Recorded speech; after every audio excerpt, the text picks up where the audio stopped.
Assalamualaikum warahmatullahi wabarakatuh. Perkenalkan, saya Dr. Andes Gito MM sebagai dosen program studi manajemen Fakultas Ekonomi dan Bisnis UPN Veteran Jawa Timur. Video ini saya buat sebagai kelengkapan sertifikasi dosen tahun 2025, yaitu terkait pernyataan diri dosen dalam unjuk kerja Tridharma Perguruan Tinggi, khususnya di bidang pengajaran. Pada kesempatan siang hari ini, saya akan sampaikan sebuah video yang memperlihatkan proses pembelajaran yang meliputi 3 domain, yaitu delivery, interaction, dan assessment. Sebelum materi kuliah saya sampaikan, maka saya sampaikan deskripsi mata kuliah sebagai berikut.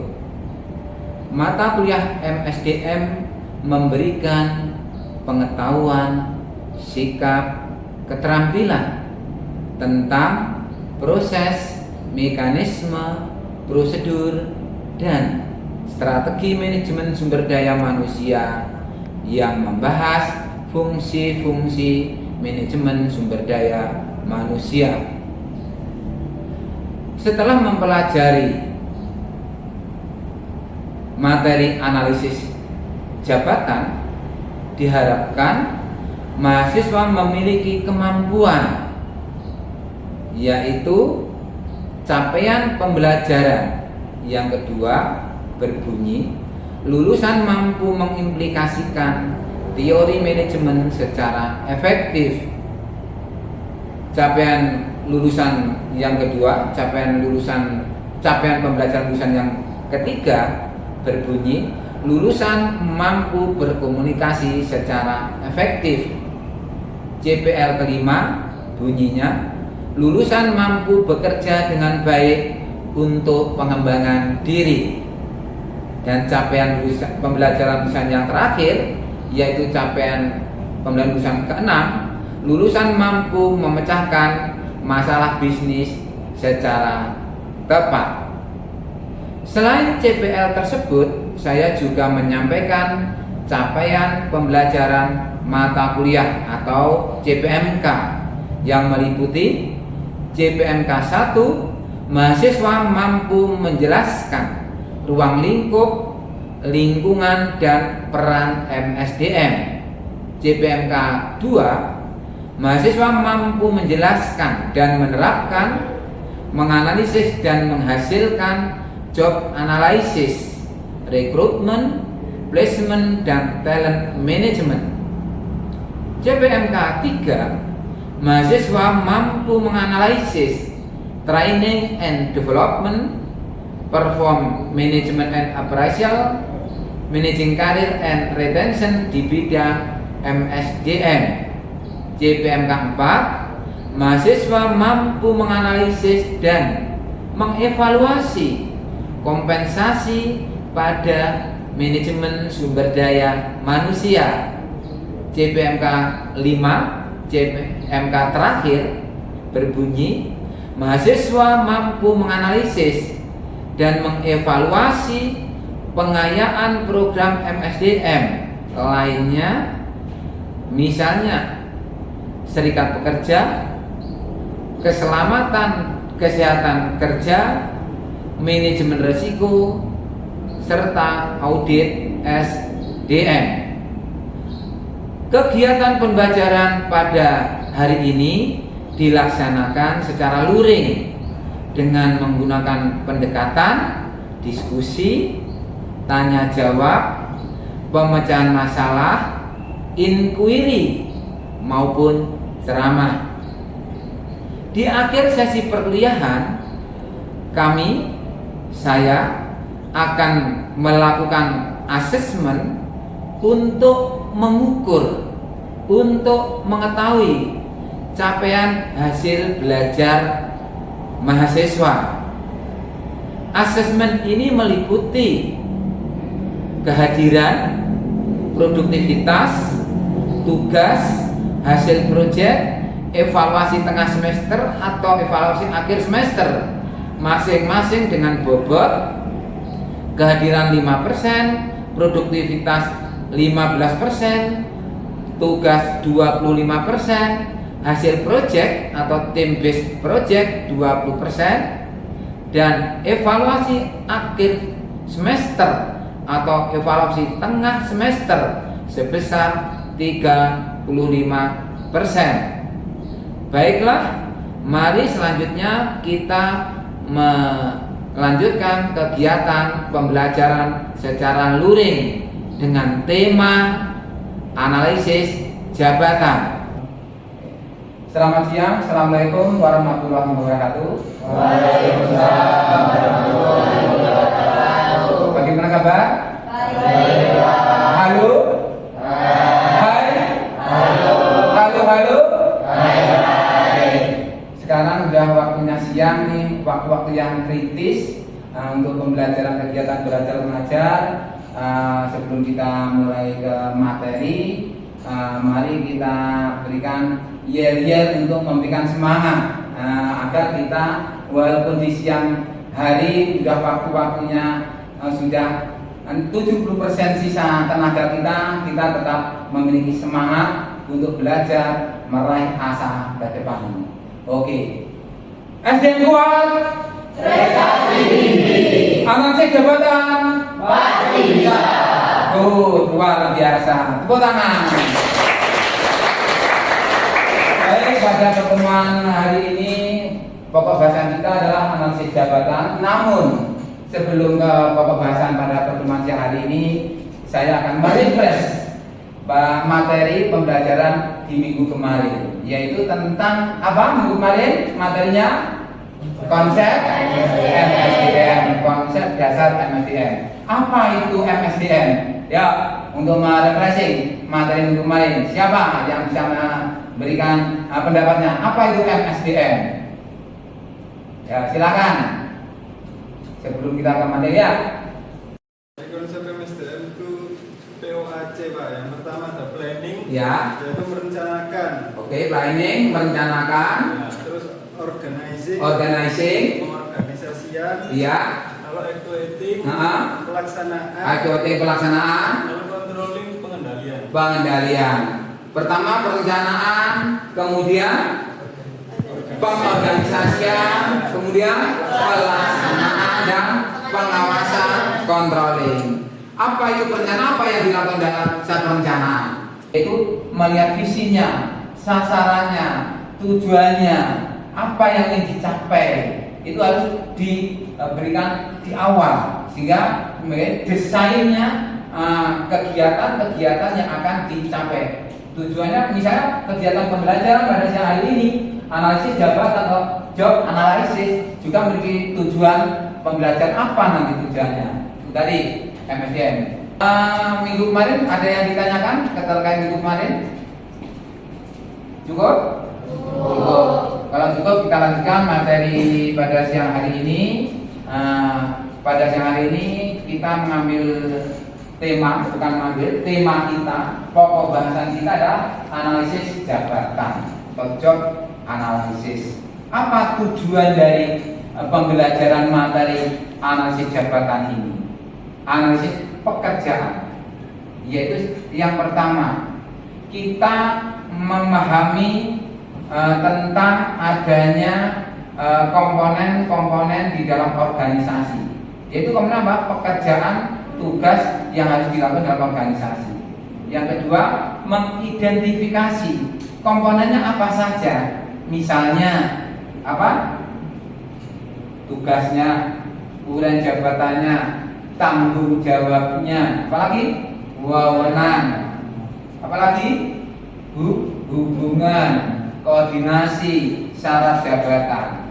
Berikutnya apalagi tujuan yang berikutnya, yaitu kita dapat menerapkan hasil dari uraian jabatan ini. Untuk apa?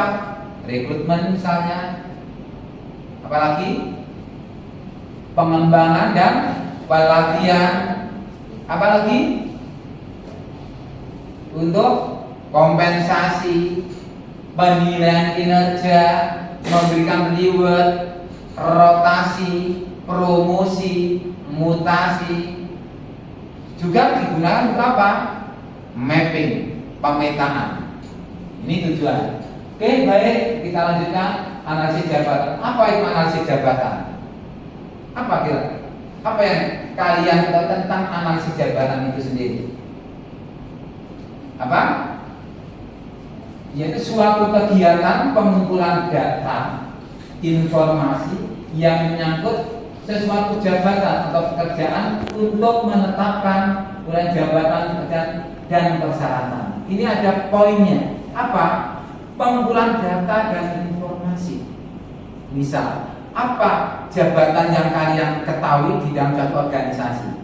Misalnya, posisi jabatan apa yang pernah kalian kenal? Direktur. Apa? HR. Apalagi? Manager. Apalagi? Supervisor. Apalagi? Ini data-data untuk menjadi direktur itu informasi apa?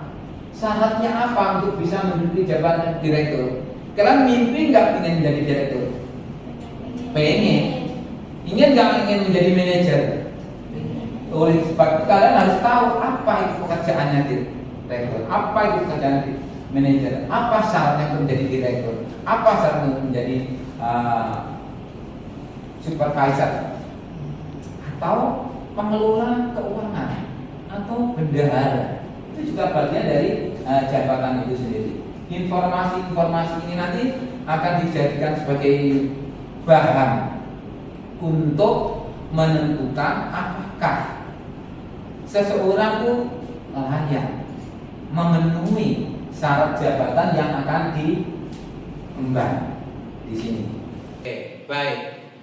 Berikutnya kita mengenal job desk dan job spec. Ada dua ini. Ini tetap job desk, uraian jabatannya apa?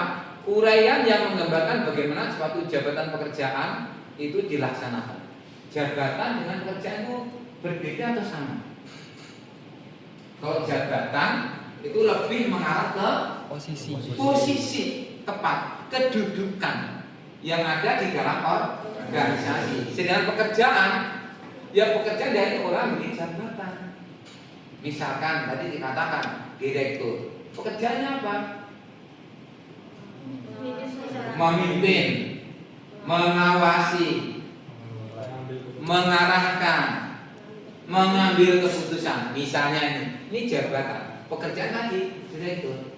Sehingga antara uraian jabatan dengan uraian pekerjaan itu dua hal yang melekat, tidak bisa dipisahkan. Ketika seseorang telah mendapat kepercayaan, amanah untuk menduduki suatu jabatan tertentu, tentunya menguasai pekerjaan sesuai jabatan yang dipercayakan. Jadi jabatan itu bukan sesuatu yang dapat kita minta, tapi suatu kepercayaan. Atas apa? Prestasi kerjanya, dedikasinya, disiplinnya, kreativitasnya, kerjasamanya, apalagi hubungan kerjanya, koordinasinya. Contoh description, job description apa? Yaitu contoh-contoh job description. Ini ada job desk direktur utama. Apa? Job desk itu apa sih? Uraian pekerjaan direktur utama. Jadi posisi jabatan misalnya direktur utama. Apa pekerjaan yang dilakukan sebagai seorang direktur? Memimpin, mengarahkan, menyusun, apa lagi? Mengawasi, mengambil keputusan, membimbing, menilai pekerjaan. Ini contoh dari misalnya saya ambil yang lain, nanti silahkan dikembangkan untuk job desk yang lain. Saya ambil dari yang paling bawah sekarang. Yang paling bawah ini apa? Job desk dari cleaning service ini juga jabatan, ya. Jadi yang dikatakan jabatan tidak hanya yang direktur, manajer, kemudian supervisor, kepala bagian, kepala bidang, kepala seksi, kepala subbagian. Tidak itu saja, bahkan cleaning service itu juga suatu posisi jabatan yang ada di dalam suatu organisasi. Sehingga apa? Tanpa adanya satu jabatan ini tentunya tentang untuk menjaga keindahan, kerapian, kebersihan, lingkungan kerja organisasi tentunya juga tidak akan berjalan dengan baik. Makanya ini suatu jabatan sebenarnya. Jadi yang selama ini kalian ketahui jabatan itu sesuatu kepala apa, kepala bidang atau direktur atau sekretaris dirjen atau sekretaris kepala daerah, kabupaten kota provinsi. Namun ini pun juga suatu jabatan. Apa yang dilakukan job desk-nya dari cleaning service? Apa yang pekerjaan-pekerjaannya? Membersihkan lingkungan kerjanya, lingkungan kantor. Apalagi menjaga kebersihan. Jadi untuk menjaga agar tetap bekerja itu merasa nyaman, aman, indah, bersih, sehingga semua kalian merasa nyaman, sehingga bisa bekerja dengan baik, bisa bekerja secara produktif, kreativitasnya tinggi. Oke, baik. Ini ada dua ahli yang menyatakan bahwa ini Gary Dessler, saya kutip dari Gary Dessler tahun 97, bahwa job spec atau spesifikasi jabatan, kriteria persyaratan jabatan di sini suatu daftar dari tuntutan manusiawi suatu jabatan, yakni pendidikan, keterampilan, kepribadian, dan lain-lain sesuai dengan produk dari analisis jabatan. Artinya persyaratan yang harus dipenuhi, misalnya direktur pendidikan, pendidikan yang paling rendah yang dimaksud pendidikan. Serendah-rendahnya apa? Misalnya S1. S1 kalau direktur keuangan misalnya, S1 apa yang relevan? Jadi alumni akuntansi. Selain akuntansi apa lagi yang relevan? Manajemen keuangan. Itu misalnya. Kemudian ketika nanti keterampilan apa yang harus dimiliki? Pernah ikut pelatihan tentang pengelolaan keuangan, pembukuan, pencatatan buku kas keluar masuk misalnya. Di sini job spec, syarat-syaratnya. Nanti pada slide berikutnya akan dijelaskan secara terinci apa syarat jabatan tertentu. Sedangkan menurut NU tahun 2004, job spec yaitu persyaratan kualifikasi individu sehubungan dengan posisinya pada jabatan tertentu. Jadi salah satu kriteria yang harus dipenuhi seseorang untuk menduduki suatu jabatan yang di tempat ini. Apa nanti? Jadi dari HRD akan menentukan syarat jabatan dengan spesifikasi apa yang kelayakan yang memenuhi syarat untuk jabatan yang kosong, formasi jabatan yang ada. Di dalam analisis jabatan ini nanti ada namanya base setting, yaitu melakukan analisis kebutuhan, analisis jabatan dari nanti jenis kelaminnya, pendidikannya, kemudian keterampilan, tugas tanggung jawabnya, posisi kerja, kondisi fisik, kemudian pengalaman, pelatihan yang pernah dimiliki. Oke, baik. Kapan analisis jabatan itu dilaksanakan? Kapan analisis jabatan itu dilakukan? Ya? Ketika akan melakukan rekrutmen. Oke, yang lain. Kapan analisis jabatan itu dilaksanakan oleh organisasi? Saat organisasi baru dibentuk. Tuh, baru berdirinya organisasi misalnya. Contohnya sekarang ini apa? Yang sekarang ini Badan Gizi Nasional. Ini kan baru lembaga yaitu yang pengelola tentang gizi, itu Badan Gizi Nasional. Ini kan baru dibentuk. Ini analisis jabatan mulai dari kepala selevel kementerian dengan organisasi di wilayah provinsi, kabupaten, kota, kecamatan, bahkan sampai desa. Sekarang kan ada rekrutmen untuk tenaga pengelola Badan Gizi Nasional saat ini. Jadi organisasi baru berdiri, baru dibentuk. Yang kedua, jabatan pekerjaan baru ada, pengembangan organisasi, ada kantor baru, ada jabatan baru, karena ada pemekaran. Kenapa?